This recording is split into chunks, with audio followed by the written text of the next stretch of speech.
Welcome to the Wardrobe of Life. Hey. No, I don't know if you know anything about guinea pig penises. Give it a bite. No, it tastes like shit. Give it a bite. One shall stand, one shall fall. Oh yeah, I can hear that. Yeah. I love pineapple, but you not ever hate when you eat it and your tongue like cracks and bleeds and swells. In the Wardrobe of Life, there is always something different. Okay, gorgeous. We're not a couple.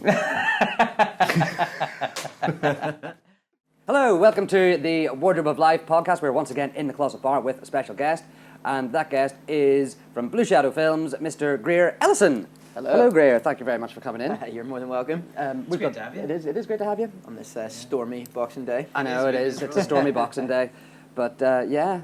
Would you like a drink? Yes. Would you like a drink? Yes, please. We have Would you like water? I would love some water. we have water. Yeah. He's also got. We do have another selection if you would care. I'll start off with the water. Let's see how it goes.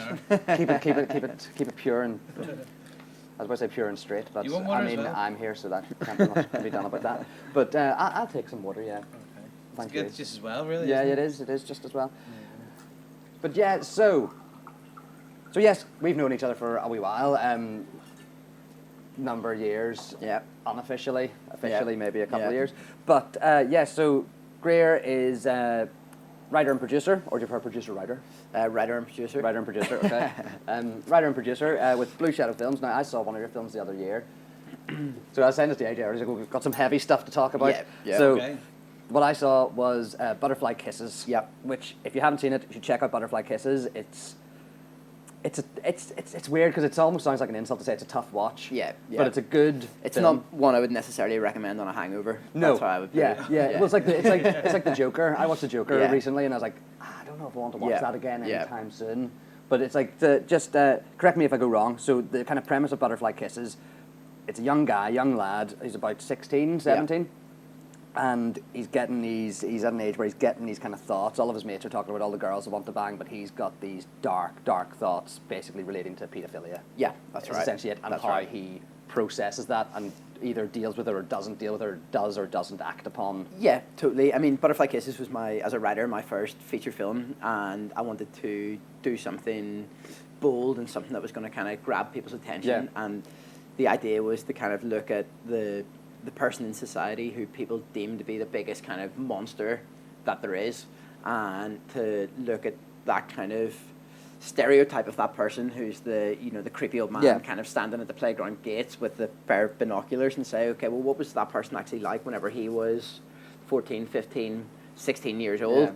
And did he know at that time that he was a monster? Was he looking at older people who were actually offending and thinking, this is who I'm going to become? Yeah. And if that is the case, what help is there actually out there for someone who is like that? Because who can you talk to? Yeah. And that's why it focused on kind of three best friends who are growing up, who would tell each other everything through thick and thin.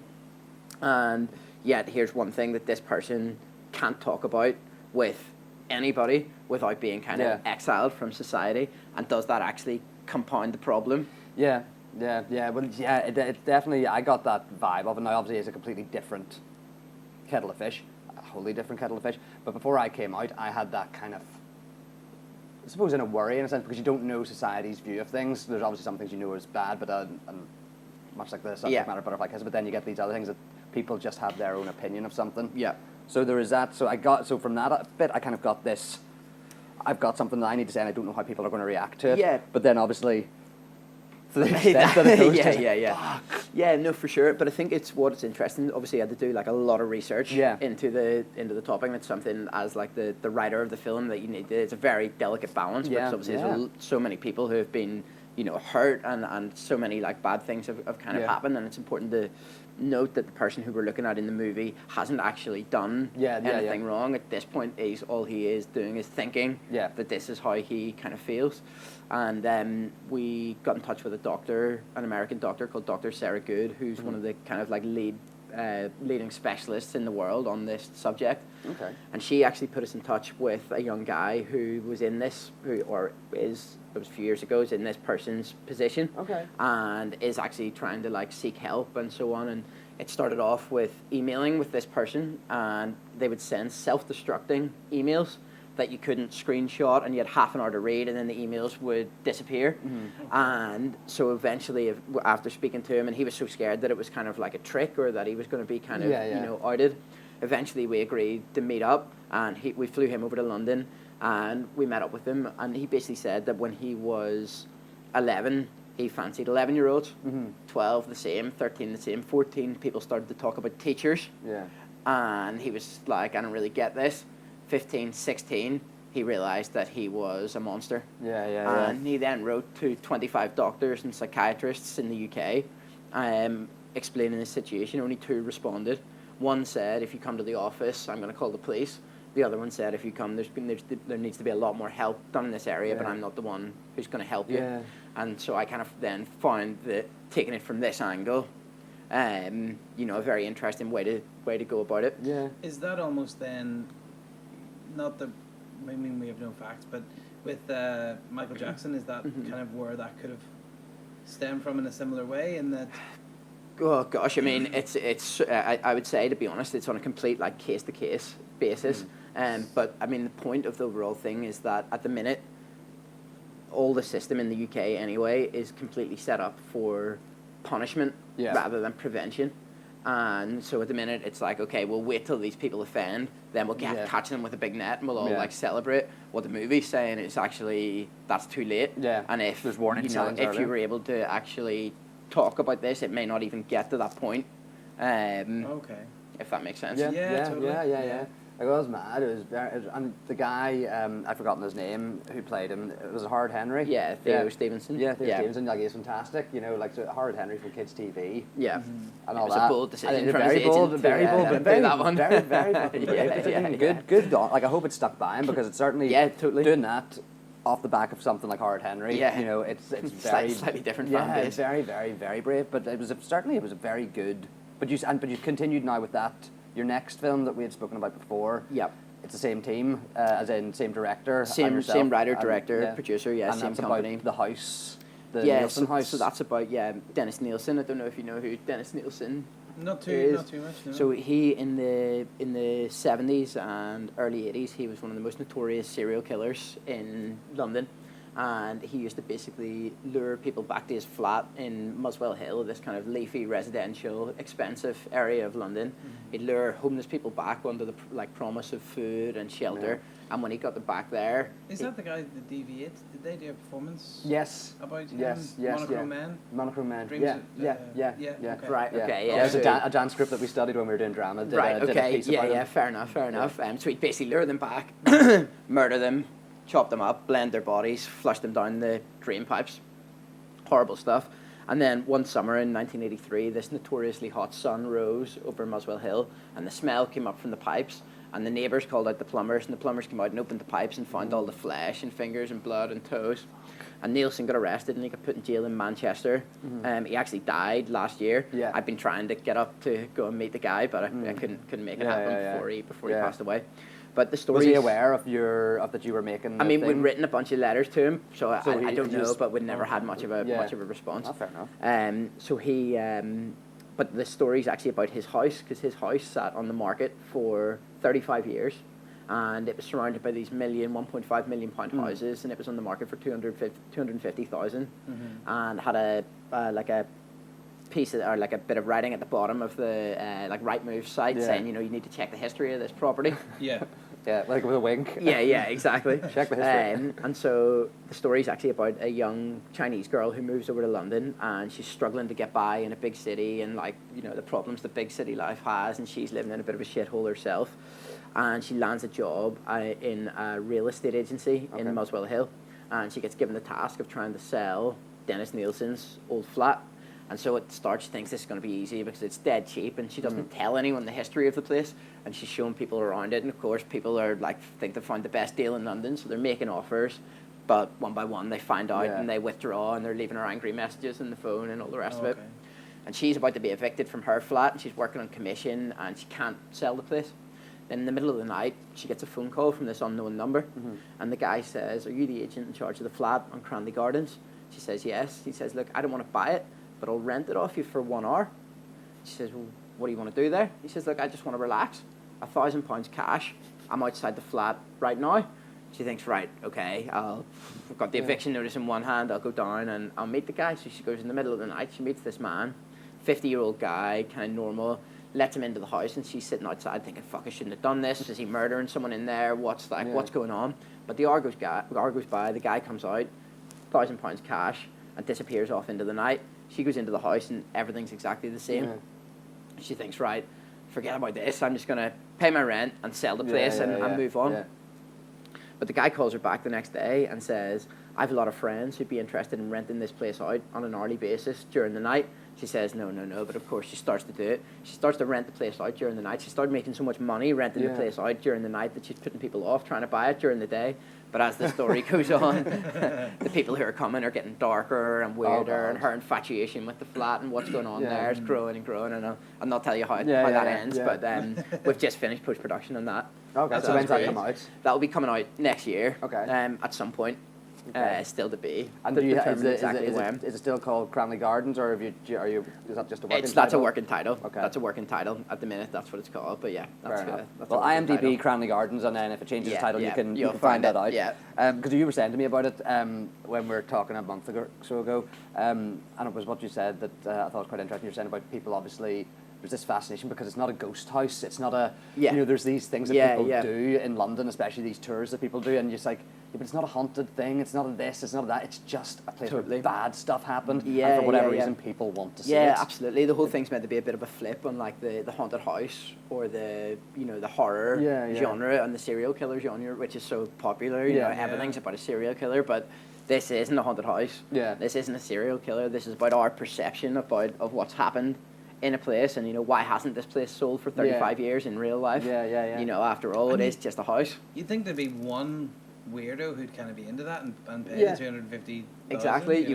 I know you would think so. And when we filmed actually just one street over from the real house in a kind of abandoned house that we did a bit of a set build in. And when we were there, you'd see people come into the real house and stand outside and taking pictures of it.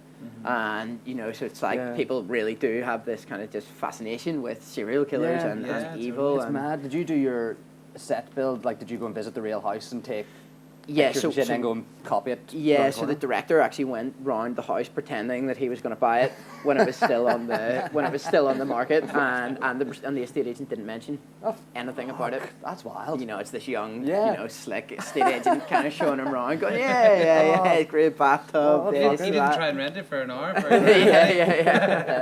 How bizarre! It's so strange. That's mad. Just people are weird. People are absolutely mad. Have you had to do anything like that, like in terms of making something? Who was it? It's that girl I like, Britt Marling, the OA and Another Earth and those kind of things.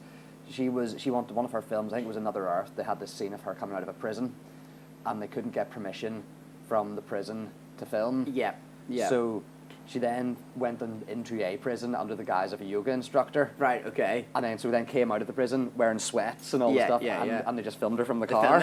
And she came out all like, and acted her way out of the prison. Yeah. And I was like, clever. Yeah. Guerrilla filmmaking. Have you had to do anything like... Yeah, there's been a lot of that. There was a good one with, obviously you have to rent hundreds of thousands of pounds worth of equipment to do it. And when we were making Butterfly Kisses, we said to the DP, look, give us 3 equipment lists, give us your dream list, give us a list that we're still not going to be able to afford, but it's going to make the thing look okay, and then give us like what we can actually afford here.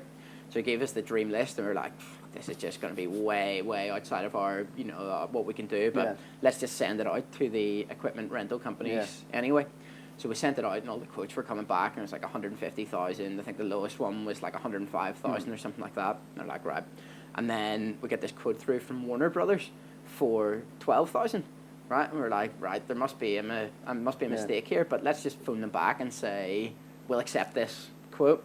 So we called them back. We said, look, we'd love to accept it. Here's the quote number, blah, blah, blah. We'll pay the deposit. There we go. Boom, done. Sitting there waiting for the phone to ring back. Waiting. A few days later, phone rings. Woman's like, we thought this quote was for 4 days, not for 4 weeks, and we've given you all this. We said, well, look, sorry, we've spent all the rest of the, the budget around it. What are we, you signed the contracts. What are we going to do? And so they went away, and then eventually came back, and they're like, right, okay, look, we're going to have to honour it and everything. But it was like someone was going to be getting fired there. But obviously, all the equipment rental companies in London, they all compete with each other. And they all want to be part of the next, like, Shawshank Redemption whatever. So we called up another equipment rental company. We said, look at the deal Warner Brothers is willing to do for us here, but we want to support, you guys, and we like, we like what you do and everything. If you can beat their quotes, so they came back and said, well, we'll do it for 8. So we went back to Warner Brothers and said, look, we don't want anyone getting fired here. Just do us a favour on the next one. And so we got all the equipment for it, which turned out quite well. Fantastic. That's really, really good. Is that the part of being a producer that is kind of the most exciting bit? Is that? Yeah, I think the most exciting, the most difficult bit is obviously always raising the money, and the most exciting bit is when you've raised all the money, and the world's kind of your oyster. Then the most scary bit is as you watch all that money just very quickly disappear again, and a film kind of emerge at the other end.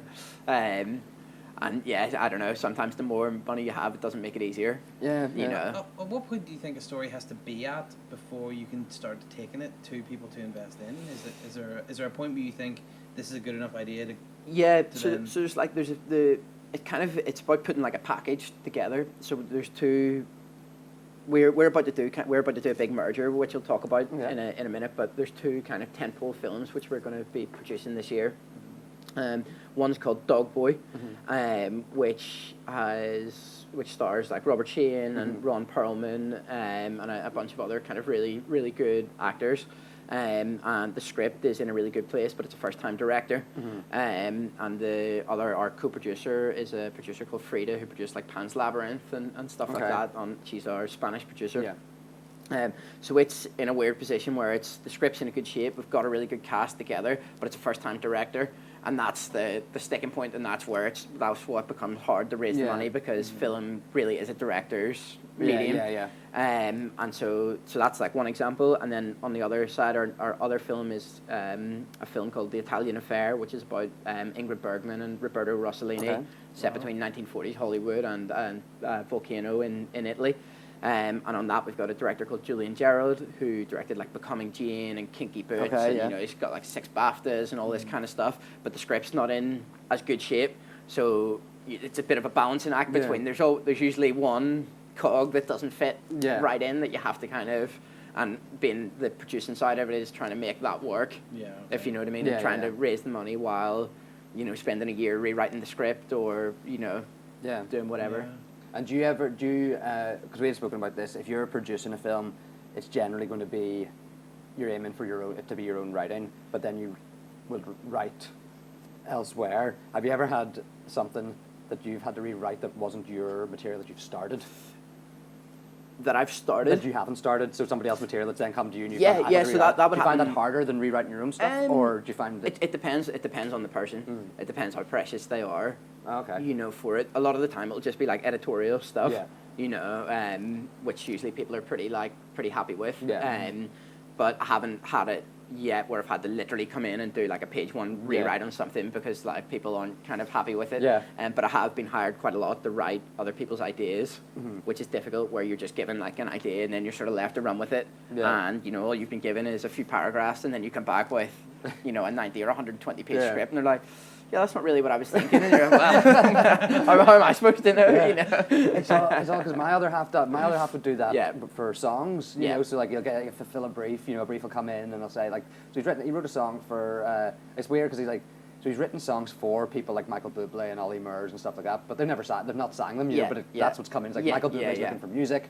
Here's his ideas. This is what he wants it to be about, and then they write these songs, and then But then what I find weird is, in that sense, I don't think it ever actually goes to the artist. It goes to some management team who then goes, for sure. I'll pick these 10. There you go, these are the 10 songs. But then, so what? That means the artist must have a point of view of the songwriting industry that there's only 10 songwriters out there. Rather than there's hundreds of songs that are being pitched, so they're only getting 10, which is somebody else's opinion of what are the best songs. It gets filtered through. Filtered a lot. No, but, absolutely. So what have you got coming up next year? Because you'd said to me before that you were doing some more writing with, you were doing stuff you were starting to do stuff with BBC, and then you Yeah. had your HBO and Sky. You were doing something with them as well. You still So fingers in both those pies. yeah, that's all going ahead. So it's with so I'm doing one thing with a production company called Slim Film and Television in London, and that's hopefully going to be a co-production with Universal. Okay. We're just trying to finalise the deal and hoping that that's going to go through kind of after Christmas. Yeah. So from a writing side, I'm now kind of completely on TV, which is much more of a writer's medium than film is. And I think it's just an absolute golden age for television at the minute. Television is fantastic. Like, what brought it on? Was it Game of Thrones? Would you say it was Game of Thrones that's kicked it off, or just? I think it's been the streamers, the VOD platforms. Yeah. I think that like Breaking Bad and shit like that. Yeah, well, I just think that like people. I think that we thought that people kind of tapped out at 2 hours. You know, and we thought that people can't handle more than 2 hours. Yeah. Like of one story in one sitting. And that's why the movies were that length, and then it was, you know, episodes that were released once a week and so on. And then when like Netflix and these people came along, we realized that actually audiences have this unquenchable appetite for, you know, just like hours and hours and hours, and actually we can comprehend just, you know, 10, 12, 14 hours at a time, whatever, you know, But I whatever suppose people it's can easier take. that when you're not in the cinema, you can just get up and go to your fridge and get Yeah. a Twix. Yeah. or Yeah, sit yeah, around yeah. the underpants, Yeah. that kind of stuff. Yeah, you know, yeah. like, so it's kind of you have this ability to just, as long as you're comfortable, Keep continue to going. to engage in a story. It was like The Irishman. Yeah. You know, 3.5 hours, and first time I watched it, I took a break halfway through, literally to go and get some sweets from the kitchen. You know, like so it didn't even went and came back, and I watched it the other night with Mum and Dad as well, and again similar situation. You know, I think I only paused it once for Mum to put her hand up and ask a question. Yeah. She's like, I have a question. I was like, right, okay. And do you know what? I Her can question was, see the way you paused as well. You went like this. Yes. Yeah, I did. I went all sassy, and then what makes it worse? Her question had nothing to do with the plot of the film that was happening. Nothing. She's just like it was something like, so, Robert De Niro, he was in Casino as well. It's like, yes. I was like, right. and then I think one of the questions was, and is it called The Irishman or The Irishman? I was like, The Irishman. She's okay. It's like. But it's never been pronounced like that. The Irishman. I'm gonna go and watch The Irishman. Yeah. Then we just continue the film. We were already like 2 hours in. It was like, why is this so pressing now? Yeah. But yeah, sorry. So you're doing. So you've got your thing that you're hoping is going to take off. That's after Christmas with Universal. And you're moving more into TV. But I think obviously you're right. It is. You've got more room to move, I suppose, in TV when you're writing something. Yeah, well, totally. Well, it's sort of, especially in the UK, the American system's slightly different. Whereas in America, you'll have these like massive writers' rooms, and then you'll have a showrunner, and it just the system's completely different, and not. It's not necessarily better or worse, but what they've got in the UK is a system where it'll be one writer, maybe two, who writes the whole TV show, and so then therefore you get this kind of much more authored kind of show, and you're much more in control of everything, and also much more terrifying. You know, it's something that there's pros and cons to both. I personally probably would rather be in a writer's room and have more of a collaboration than sitting on my own trying to like do everything. But I want to do this first of all in the UK, you know, with a show first, and then look to move over to. I think it's. I think that they probably both have their benefits, because I think the collaborative thing is probably good, because you're getting fresh ideas all the time and stuff like that. But then I think there's definitely shows I've seen. I'm sure we've all seen them. There's shows that kind of definitely have a writer's room and a showrunner that then kind of lose the run of themselves a little bit. Like a good example, you know, and I did love it, but not to slag it off, is Lost. You know, J.J. Abrams came up with this great idea for a mysterious thing, gave it to the two showrunners, Damon Lindelof and Carlton Cruise, and then seemingly didn't tell them anything else. He was like, here's how it started. And off he went, and then they're left like, well, what is this? They're trying to solve these mysteries that they actually don't know what they are themselves, you know. And I think after things like Lost, people are much more aware, like broadcasters and so on. Like there used to be that mentality of like, oh, that's a great beginning. We'll just run with it and see where it goes. Now broadcasters, like even in the UK, are like, right, and so what happens at the end? There's a very like. You need to know where that show is going to go before they'll commission it. You know. And then what was the? So can you talk anything about what kind of themes you're going with your TV work? Like, Yeah, are you aiming yeah, I mean, I can tell you what comedy the, or light-hearted or serious? I mean, yeah, probably more on the serious side. So the one with, which is hopefully going to be closed with Universal, Yeah. is it's a show called Shadows.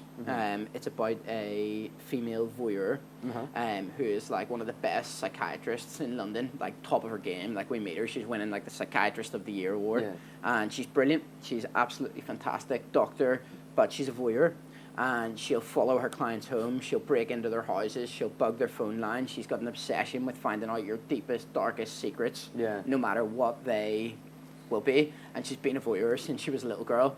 It actually tore her family apart whenever she was a kid because she was spying on her father, and she realised that her father had lost his job, and, you know, it tore her family apart. So now she's older, and she's found a way to channel her voyeurism and use it, for the most part, in the beginning, for good. And she uses it to help her, you know, the patients in her office and so on.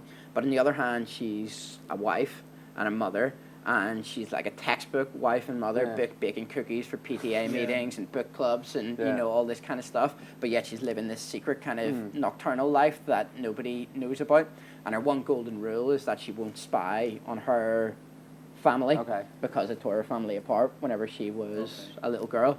But as the series begins, a man comes kind of crashing into her life who, in the beginning, seems like this kind of handsome, emotional, alluring, charismatic, enticing, exotic character. But as it goes on, it turns out that actually he has put up this facade for her to see, because he knows that she's going to follow him, and actually he's been watching her family for months, and he's got a reason, which I'll not give away, why he wants to basically expose who she truly is, and is willing to go to these kind of twisted lengths and infiltrate her family to essentially destroy this woman's life. And she's got to use her skills as a voyeur to kind of find out who he is and what he really wants, and it becomes this real kind of like cat and mouse. I guess it's a bit like kind of like Dexter, or that kind of has that kind it's of even like that thing is vibe that to it. idyllic lifestyle. She's got the great job, she's got the ideal motherhood thing. And it's just like, I suppose one of those things when you watch it, just like, this is going to come falling down in a second. What's going to happen? You know? It's like, what was that film? Do you remember the film? George Clooney directed it. Suburbicon. Did you see Suburbicon? I didn't actually see that. I remember seeing the trailer for it. Fucking weird, but really fun, because it's like Edward It's that Scissorhands in a ideal sense. American life. On all their fucking things in the window, and then, but with Suburbicon, it's kind of like two stories almost at once, because it's like, it's all that nice suburban neighborhood, and then a black family moves in, and then it all goes fucking to shit. Everyone's like, oh my god, this is ridiculous, and kicking up, building fences around. So it's all, because they're all got, just little picket fences, and they can see over each other's garden, and then all of a sudden, this black family moves in, and then they all build a fence around them, like a big fence. So it's all nice, and then just this big horrible fence. But while that's going on, Matt Damon's wife and him are falling out, and there's all sorts of stuff's going to shit, and he's getting, I think people think he's defrauding his company and stuff like that, and then he fucking kills the guy, and then it's all like, what the fuck? This is all nice, and now it's gone really, really bad. But it's like the racism in it is the distraction, so everyone's away looking at that while he's over here. Getting away with this, like, shit, thank fuck they're after them and not me, but it's a bizarre film, but it sounds like that kind of the ideal thing, and then it's just like, it is, and it's this woman, she's always been a bit like void of emotion herself, and so she's constructed her personality through the people that she's been spying on, if you know what I mean. So she's built this kind of like perfect facade, and it's kind of at the heart of it, it's about like kind of breaking through that like facade that we all have, if you know what I mean. And she's got just this like innate curiosity to find out like who you really are at your core, but she's also got a certain guilt for all her achievements, because she feels like she's cheated her way. Well, she doesn't feel like it, she has cheated her way into doing it. So she's got this kind of like God complex coupled with imposter syndrome. And she's got these like golden rules that she lives by, but as this guy comes in and their life starts to crumble, she starts to break those rules, she starts to play God, she starts to really meddle in people's lives, and it is really one of those kind of transitions from good to evil. And do you have anyone attached for her yet? No, not yet. So Not yet. That'll be a good one. They're all gonna start fucking clawing at your door. Blue Shadow Films will be getting where is he?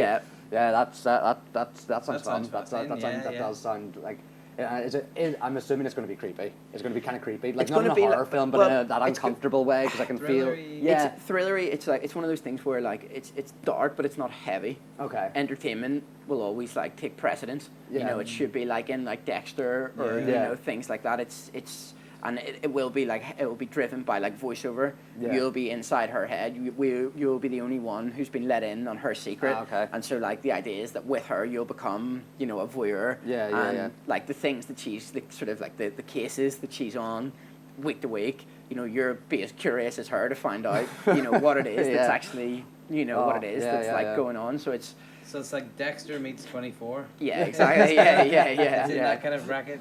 yeah it is and it's Dexter paced itself really lovely as well. The last season kind of went a bit yeah the skew last it, yeah but the kind of that sort of balance between kind of these heinous awful things that Yeah. were happening and Yeah. the humor and entertainment was really lovely. yeah A really totally. really good balance. Yeah, no, for Yeah. sure, and I think it should be similar Yeah. generally to that, except it'll be set in London, Yeah. and it will be kind of London will be a city, within it it'll be personified, and you know just as she wants to dig past like you know your facade, Yeah, yeah, it's yeah. about Yeah. digging past the kind of like the tourist facade of London and getting into like the alleyways and Yeah. the trash cans and you know the people ultimately. That's really interesting. I think London is a kind of city that has never kind of been properly exposed like that. 'Cause Yeah. we always see the Whitehall and the the government stuff and all that kind Yeah, of thing, but we yeah. never see that kind of like that real Yeah, gritty, absolutely. gritty Yeah. London. Yeah. You know? Yeah. You Yeah. know? It's Yeah. always kind of people in bowler hats and rain or the government. Yeah, You know, yeah. there's never the what London really is now. Yeah, You know, absolutely. and it's because I personally don't really enjoy London that No, much. no. And, Neither do and it's for that reason. It's like people don't really kind of. That's not in your mindset when Yeah. you're going to London of what it really is. Yeah, you know? yeah, Yeah, I think so. It's something that's done like in New York a lot. Mhm, You know, like yeah. Taxi Driver in New York and in I don't know, like LA and Yeah. Nightcrawler, like those kind of things. They really Mhm. like personify the place well. I want Yeah. to try and do this with London. Yeah, That's I really think it's that thing. Yeah, they show the scary underbelly of places, whereas with London it is always because I suppose at the end of it you always end up going past Buckingham Palace and there's the Queen and the Yeah. royal family, which Yeah. is all pomp and ceremony, and people are like, oh, that can't be that bad with yeah. you know, Rule Britannia, da da. You know, it's like, Yeah. yeah, that'll be fine. Yeah, I think so. Yeah, but that sounds fun. What was the other thing then we were saying that you were doing as well? So you had that. You had the Ron Perlman, Robert Sheehan. That was a film. Yeah, that's a movie, That's yeah. a movie that's out next year. So we're filming that next year. We're filming that next We'll year? start filming that in May Okay. in Alicante. Okay, fair enough. So just putting all that together at the minute. Yeah. Dog Boy? Um, Is that Dog Boy, yeah. Dog That's what it's Boy. called. Awesome. And then what else are we doing? And then I've got another TV show which is set in Northern Ireland, which is with a company called All 3 Media and Northern Ireland Screen, which is called Mr. Concrete, which is basically an expose of the concrete industry in Ireland and Northern Ireland, which Okay. is this world of corruption, revenge, dodgy dealings, paramilitaries, murder, all that the way sounds to great. bodies in the foundations. Yeah. Picture like The Sopranos, except Yeah. in a 3-wheel caravan outside Malala. You know? I can believe it. Yeah, 100%. So it's a world that my dad was kind of involved in, and so I've got like an inside Yeah, track yeah, into it, yeah. but it's all kind of based off true stories, and some of them are absolutely, they're really Yeah. unbelievable. So I've been going around kind of interviewing these people who are uneducated, but ruthless and all interested in just one thing, which is money. Yeah. And how they make it, and how the concrete industry is used as like a front for bringing in drugs and I mean, it's crazy. It really is crazy.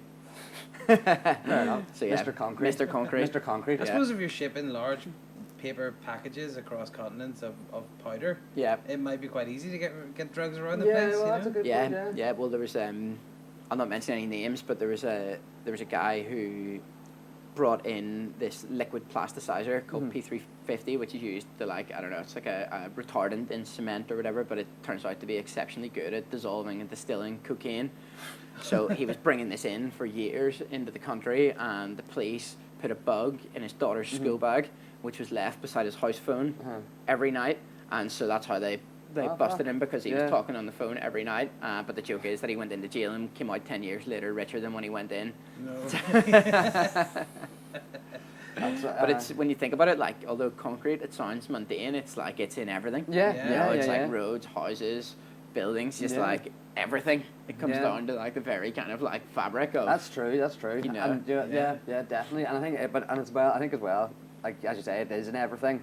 But then I think even though it's a Northern Irish thing that you're doing, it still has the scope then to be more because it's so because it is in everything. You know, it's for sure. It's just like you know, it's like you trace it back and then it's like there you go. And I always think Northern Ireland in particular is like a very small micro ecosystem for the whole world. So if you look at what's happening within our government locally, that is being reciprocated across all governments. It's just that because we are concentrated and very, very small, you feel the effects much more acutely. Yeah. So it's kind of like everything that happens here kind of is elsewhere on a much grander scale, but maybe a little bit more diluted. Yeah. Does that make sense? Yeah, for sure. It's like the same reason why they use here for like, I don't know, slightly different tangent, but like for area codes and stuff like that there, when they change area codes and stuff, they always start in Northern Ireland. Yeah. Because it's easier to...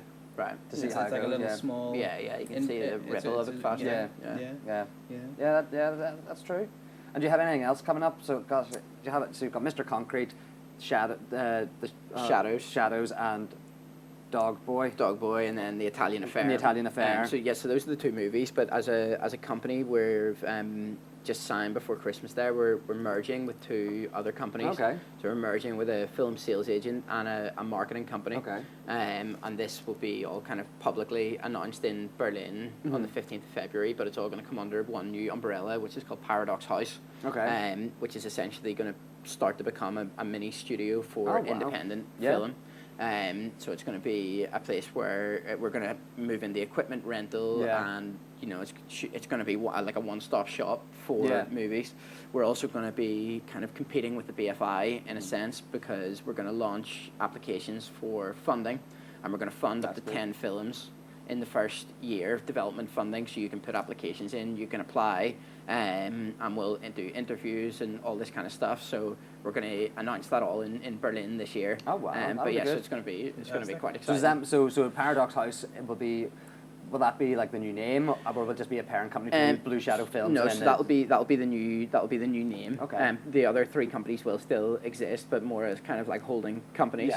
Blue Shadows will run the production arm, and then there'll be a sales and a marketing arm to start with. Cool. And then Paradox House itself will do the financing of those So films. it's essentially you're creating your own sort of studio. Exactly. So it's going to be a studio, but for independent film. Fantastic. That's good. That's really, really good. Yeah. So we signed everything before Christmas, raised the final money, and we move into the new office in, and this is you January. You and Merlin? So this is me and Merlin on the Blue Shadow side. On the Blue Shadow side. That's what I was going to say. I was thinking this in the car on my way here because I don't think I ever asked you. Where did you meet Merlin? Merlin is Greer's producing partner. Yeah, just so you know. We started Blue Shadows together about 6 years ago. Okay. It's been a long road since then. But did you know him from before? No, so I left uni and then I got hired to write an adaptation of a novel for a company called Amber Entertainment in London. And Merlin was working there in development at the time, and that they were kind of doing like the big kind of blockbustery sort of films, and it wasn't really our like cup of tea. Yeah. So then we both kind of had just a very similar taste in film, and looked at what we thought they were doing wrong, and then went off and then just set up our own company and sort of went from there. It's just gone from that. Went from there, and we thought that the first movie we were going to make would be Butterfly Kisses, but it obviously was very difficult and controversial and hard to raise the money for, and we ended up producing 4 features before we got to that, and then we've kind of just gone on from there. And then just before we close, because we have to mention him, because I talked to you about it before. We have to mention the big Harvey. Greer met Harvey Weinstein before it happened. Well, not before his things happened. Before it all came out. Yeah. Because you had said this to me before. You guys came in just to help with. We raised the finance on a movie called Wild Oats. Which was Shirley MacLaine or somebody. Exactly. Yeah, Shirley MacLaine and Demi Moore, which was distributed by the Weinstein Company. So he was sat in close proximity at the premiere, and I felt a hand on my leg. You just sat there going, "What's that smell? I can smell something not good." It's Harvey. But it's about so God, but the Weinstein that was a wild thing. Just but what a fun pass. It's like I've been there and I've seen it. Yeah. I didn't get the T-shirt. Yeah, totally. So, and what about? Are you out there like LA kind of stuff? much, or now well, with the TV stuff, are you staying more? At the minute, from like the writing perspective, I'm fully focused on the TV side, and then obviously I run the head of development in the company, and that's about to kind of grow exponentially as we begin to take in applications for all the these new funding things, because they're going to be very like carefully selected, and then we'll support the movies and do our best to try and help them get made. But from the writing side, I'm kind of fully focused on the UK at the minute until I get this first TV show off the ground, which I'm determined to do before I'm 30, so that can be down in paper here. We'll do it. And then after that, we'll look to maybe move out to LA if we can pull it off. Do you know what we should do? We should do that thing Mrs. Doubtfire, do you know when he gets the advert for the thing and he changes the numbers? We should get this thing, and we'll just change the address a little bit, and we'll submit loads of stuff, like fake ones going, oh, here's a great film about this, and then we'll like send in something really good, and they're like, oh, that's a good one, but all that other fucking shit, yeah, we'll make this one for sure, and then we'll be like, but the Mrs. Doubtfire trick hasn't been done since the 90s. but yeah, I think, should we wrap up and I think so, and say, thank you so much for coming in for a chat. No It's worries. been a pleasure, actually. Yeah, it's been a pleasure. Thanks for having me. Informative. And check out Greer on what's the website called? IMDb, and you'll find all of the stuff that he's writing and producing and stuff like that. And there's some really good stuff. And check out Butterfly Kisses, and Cranley Gardens is coming, but maybe a name change, but it'll be good as well. Fun things from the Ellison from the What's the name of Ellison. the studio, the company? Paradox House. Paradox House. Cool. But yeah, it won't be announced until February. Awesome. Yeah, So, which will be when this is released. Yeah, Cool. Yeah. So Paradox House, it's just happened. Yeah. Yeah. But thanks very much, and Cool. take it easy, and Nice we'll one. be back in a month with another video. Cheers. Richard and AJ's Wardrobe of Life podcast is available on iTunes, Spotify, and SoundCloud. Check out our YouTube channel, Richard and AJ Video.